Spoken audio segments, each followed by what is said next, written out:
The strongest card in all of Flesh and Blood is finally getting reprinted.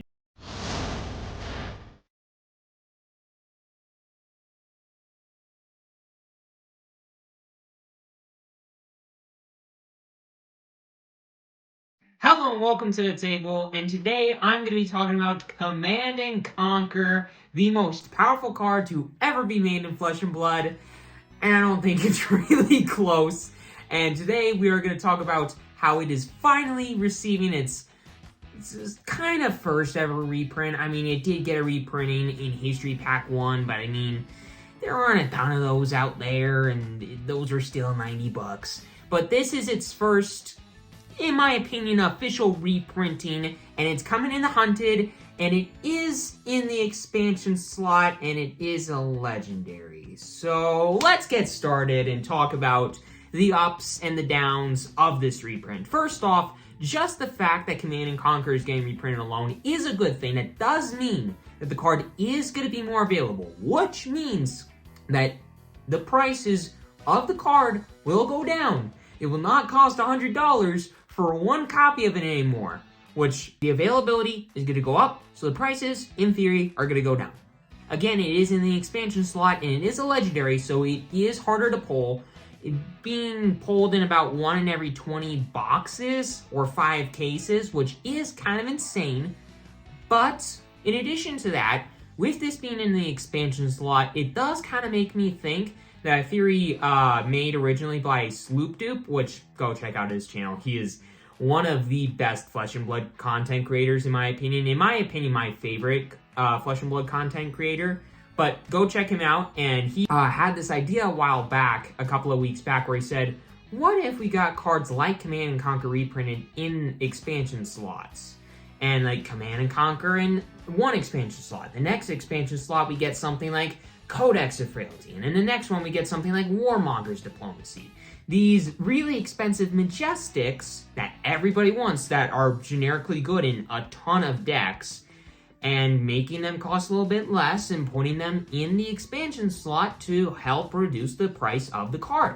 And this is kind of a potential hint at what's to come in the future. That maybe that theory that Sloop Dupe made is going to be true. Because there are a ton of incredibly expensive generic staples, or just staples that go in a wide range of decks.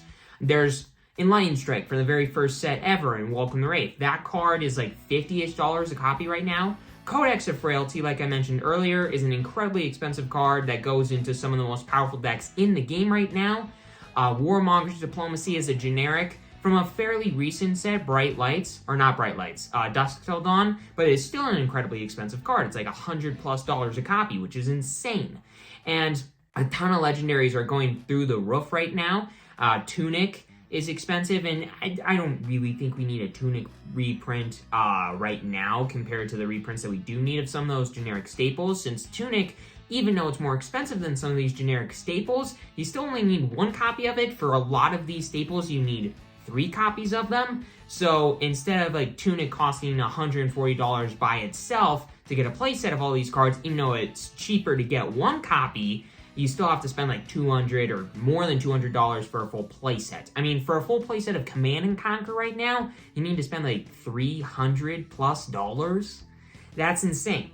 But now, with the Hunted giving us a kind of sneak peek again as to what could potentially happen in the future, who knows? Maybe we'll get more reprints of expensive generic staples like Command & Conquer, and the price of some of these cards are getting more expensive as more demand is coming to Flesh and Blood. There are more people getting drawn into the game now than ever, which means that demand is going to go up, which does mean, since there isn't as much supply of some of these cards, especially from the earlier days of Flesh and Blood, the prices are going to go up, and they're going to continue to go up until we receive reprints for these cards. So seeing a Command & Conquer reprint does give me hope that some of these really expensive cards that are played in so many of the decks in Flesh and Blood will actually receive reprints like Command & Conquer, and they will go down in price, and it will just overall mean good things for this game.